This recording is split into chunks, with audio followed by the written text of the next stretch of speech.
new to our flute choir concerts, are there any of you? You may have never seen one of those big flutes before. That's a contrabass flute. Wonderful new invention, relatively new invention in the flute world, maybe 20 years old. And we're so lucky to have Roland here playing it. As we've said before, he's one of only a handful, and he's growing a little now, but something in the neighborhood of 3 or 4 people with one in the United States. And it's a great sound, isn't it? And he gets a great sound out of it. And some of the pieces being written nowadays are actually including the contrabass in them now. Parts are being written because it's being accepted as a member of the flute family. And this next piece, of course, was written back in the 1700s, 1700s, and there were no contrabasses. There were probably no basses either, but we're adding the sound of the bass because it's such a wonderful sound. So now he'll be on the bass flute, and Julie and Michael are playing the alto flute, for those of you that haven't seen an alto before, and the rest of us are playing C flutes here, the standard C flute, and you'll hear the piccolo a little later on as well.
written by a man who's alive and well, probably working on his next piece as we speak.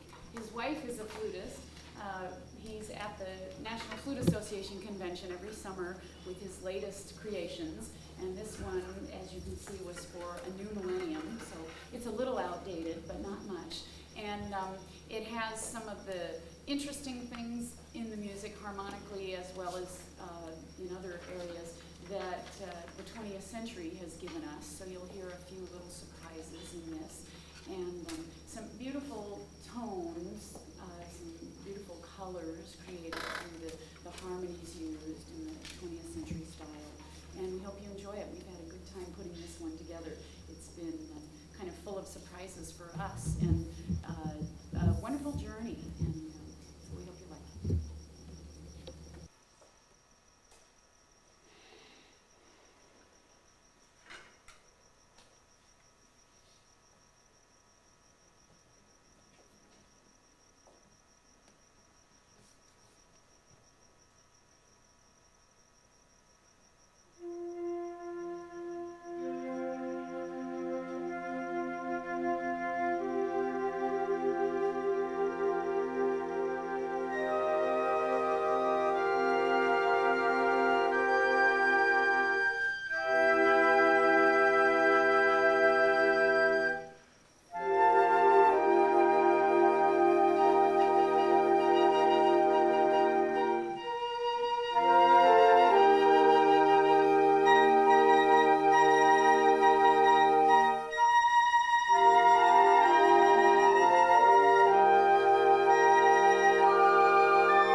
So now we produce the effect of a time machine here because we're going to the other Renaissance now.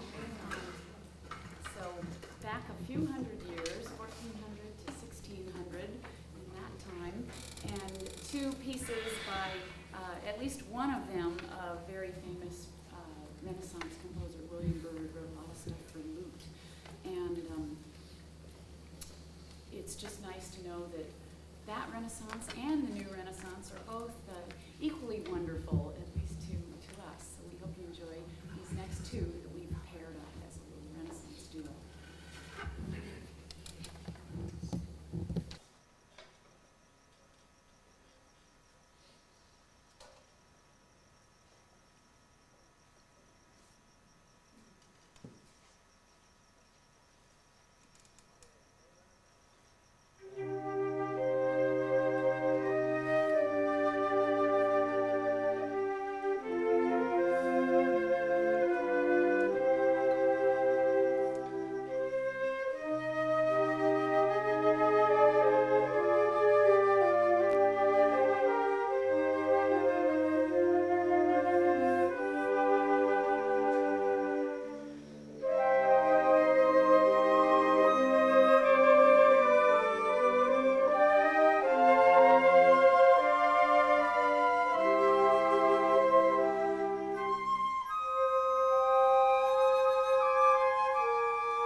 Dvorak, one of the great romantic composers, wrote this, and it's a transcription, an arrangement for flute choir, and it's a workout for us. We've had a lot of fun, and I suppose it was cruel of me to put it on the program last, but it is a finale after all. So we hope you enjoy it, and you'll hear a whole variety of our flute family here now, and lots of color again. That romantic era was just full of all sorts of different tones used for color and to enhance the harmonic variety that you hear. And anyway, we hope you like it.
always have some announcement about something because we share lots of things in here. Our new flutes, our new head joints, our new crowns, our new babies, our new houses, our new boyfriends, our new girlfriends, all sorts of things. So our official gift giver seems to always be Ronna. So Ronna, take it away. Well, we have a family of flutes and we feel like we're family. So we're always happy to celebrate happy occasions. So now we thank and celebrate with Julie and Greg for their new addition, soon to be. Thank you all.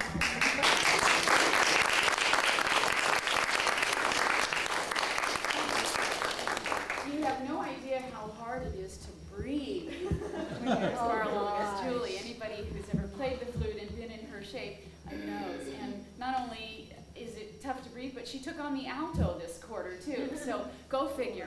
But anyway, we're just so glad she stuck it out till the end, literally and figuratively, I guess. But we'll be without her next quarter, I guess. Well, I'll be out there next time. So I'll be here. with the drumming. But we'll miss her up here, and we wish her all the best, and hopefully she'll be back with us soon. And let's see, Howard brought his little ones in the car seat for years and years. Now they're driving. So we figure we'll entertain Julie's too, and we hope we've entertained you tonight. And we thank you all for coming back time and time again. And it sure beats being glued to the TV, I think, tonight. And let's give them just one more